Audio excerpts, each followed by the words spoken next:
Hello, Flight Sim fans, Sim Fanatic with you once again. Welcome back to the channel. For this video, I thought I would demonstrate a power on and power off stall, and I would take this from last weekend's live stream. I had one of you ask, can you demo a stall? And I thought, you know what, why not? You know, I was only planning on flying from point A to point B, pretty much uneventful, talk to all of you about, you know, like flight simming and Microsoft Flight Simulator and X-Plane and, you know, basically just like things that just came to mind. And I thought, you know what the heck? I would go ahead and demonstrate a power on and power off stall. I am a real world pilot. I have my PPL. I'm not a commercial pilot by any means. Always have dreamed about, you know, one day, probably like many of you, doing that. But I thought, you know what? I'd give it a whirl. I didn't know because I'd never tried the stall with the Carenado PA44 aircraft. So I didn't know if I would if it would be a bug in the plane or in the code that would say I overstressed the aircraft when I really didn't, because there's some weird thing when I take off that does say overstressed the aircraft even at 60 knots, just taking off of the runway. But anyway, but I didn't know basically when I was in the middle of this live stream if I would you know, cause some sort of overstress in the aircraft and crash the flight. But I was like, you know what the heck? It's a live stream. It was actually my first. And I thought, you know what? Let's try it out. So I actually demoed the power on and power off stall, and I think it was entertaining to a lot of you. I got quite a few comments about it. So I thought I would take that piece out of a 2-hour live stream, and it's just a few minutes that I would just highlight it and bring it out and offer it up to all of you. And so if you like it, please smash up the thumbs up button, the like button. Please subscribe if you haven't already. We're building this channel together. I've already have over 300 subscribers, and it's thanks to all of you. But without further ado, let's go ahead and get started, and let's see some power on, power off stalls coming your way. Incredibly Mad Gaming, how does flight sim software handle things like stalling? Do they do a good job simulating what happens in real life? Another great question. Appreciate all those questions. Yeah, actually, it depends, I guess, is the answer to that question. It depends actually on the aircraft. So really, it's not so much on the simulator obviously has a big thing to do with it, because it's the environment you're in, right? The sandbox you're in. And you know, the engine, if you will, of the game. And so that definitely has a big part of it, but it also depends on, you know, the aircraft developers. Are they doing true to life for the, you know, the airfoils, the forces on the plane, different forces, whether it's thrust, drag, lift, or gravity. So four forces of aerodynamics on an aircraft. And so, you know, it just depends on the developer, really. So that's one big thing with the stalls. So you can have, so for example, in this aircraft here, I could certainly demonstrate a stall if you want. Let's go ahead and do that. I'll do that. So if you're to demonstrate this, because we gotta have some fun, because we're kind of just over boring ocean, right? So let's go ahead and demonstrate what's called a power on stall.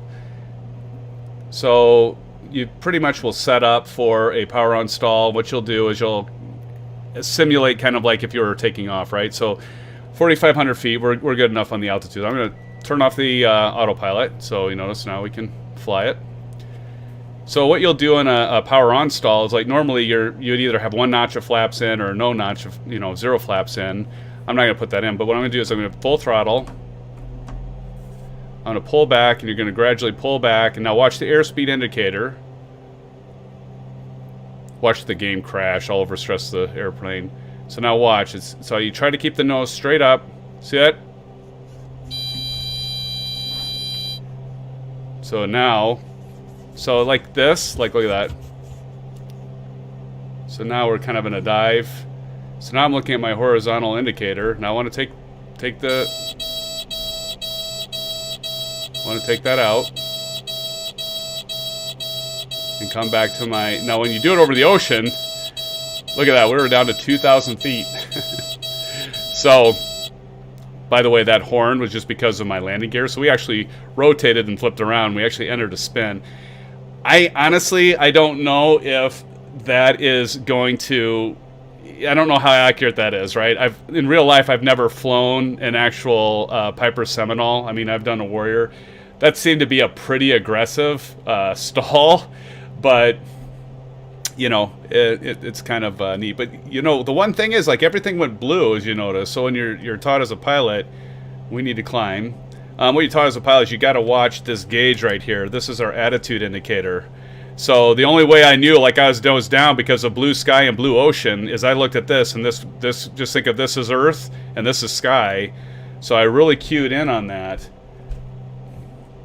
to be able to know if I was climbing or descending, because I had no reference point. Like when you're over land, I guess that's a good way to demonstrate like instrument flight rules, is like when you're over land, you have a real horizon. This here in the attitude indicator is what's called an artificial horizon, and I really had to zero in on that to get my plane oriented, because honestly I had no idea if I was looking at the sky or looking at the ocean. I did know though, because I saw as you probably saw, I was losing altitude really fast. I was losing my altitude indicator. This is your vertical speed indicator. So notice right now it's at a 1, so that means we're climbing. This is by hundreds of feet, so we're climbing at 1,000 feet right now to get back up to 4,500. But that is a power on stall. So hopefully you enjoyed that. Now, if you do a power off stall, now I'm going to climb before we do that. That's pretty important that you do that, right? Let's go ahead and hit the autopilot back on. I want to show the vertical speed. So if I hit that, and I can bring that up. Oh, again, I keep forgetting this. I got to put my mode selector at vertical speed, and once you do that, fans, you can then climb back up. So we'll climb back up to 4,500 feet, which you'd normally do before going into any kind of stall situation. And of course, you know, in real life, you'd also bank 180, make sure there's no aircraft around you. You know, what's called clear the area. So you'd bank left and then go back to your course before you enter a stall, because you just don't want somebody that's like below you or you know, or by you that would you could potentially run into. Oh, you're welcome for that demonstration. Yeah, that in real life, it's pretty fun. It's pretty fun. I didn't do that crazy of a stall, even in a full stall with my buddy. I mean, we didn't invert and go bank over and go into a spin or anything, but not that was a full spin, but it was pretty aggressive stall there. But I thought it would be fun to do to show you.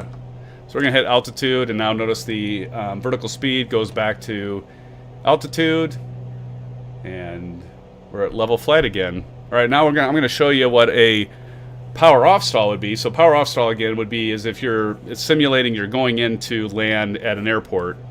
So to set up for a power off stall, you just slow down like you're going to be landing. So I'm going to pull the power out. Well, sorry about that if that's blowing your eardrums. I didn't want to get... If I go much below certain RPMs, it'll start doing that. About 1,300 here. So what we're going to do is we're going to slow down. Now I'm actually going to put the landing gear down. Okay, we got the landing gear locked. Watch this. Green light, 2 green, all 3 green, right? That means all your aircraft are locked. Or your aircraft. Jeez, all your landing gear are locked. Okay, so now we're slowing down. So notice we're at 100, so we're going to put a notch of flaps in. Let's keep slowing down. Put another notch of flaps in. I'm going to turn the autopilot off. Put a last notch of flaps in. How do we know we have all the flaps? We got the lever all the way up. Now we're just going to pull all that out, and I'm going to start pitching up. Now watch the airspeed indicator. Now we're at like 60. Going to keep pulling that nose back, nose back. There it goes. There's the stall warn. Look at that. See it drop down? So you got to get that airspeed back up and then just lift it back up. So full throttle, pull the nose back up, put the gear up.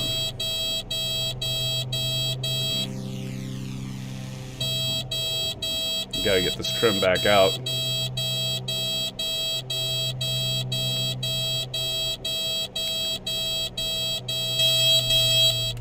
Oh boy, hopefully that doesn't continue.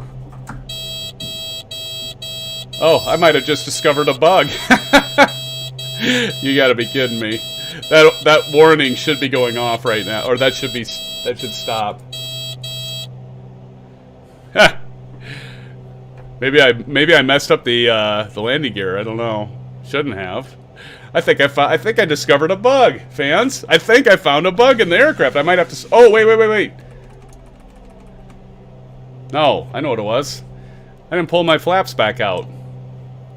That's why. Okay, let's get back on course. My bad. My bad.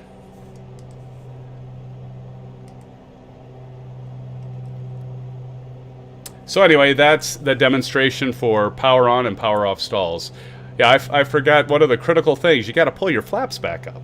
I didn't do that. That's why it was barking at me. Rightfully so. I did not find a bug in the aircraft. I found a bug in my piloting. All right, let's get this back around here. All right, Sim fans. Well, that'll do it. Hey, hopefully you enjoyed the video for the power on and power off stalls. And, you know, if you did, hey, please smash that thumbs up button. And if you haven't already, subscribe. And you know what? I can't thank you all enough. And so I hope you found this video at least entertaining or somewhat informative. Continue to watch for new content because I'm going to be sending it out to you. And by the way, watch for this Sunday's top 5 announcements for Microsoft Flight Simulator. Did you see that? I don't know. Oh, there you go. 5. We'll see you soon. Stay safe. And as always, blue skies.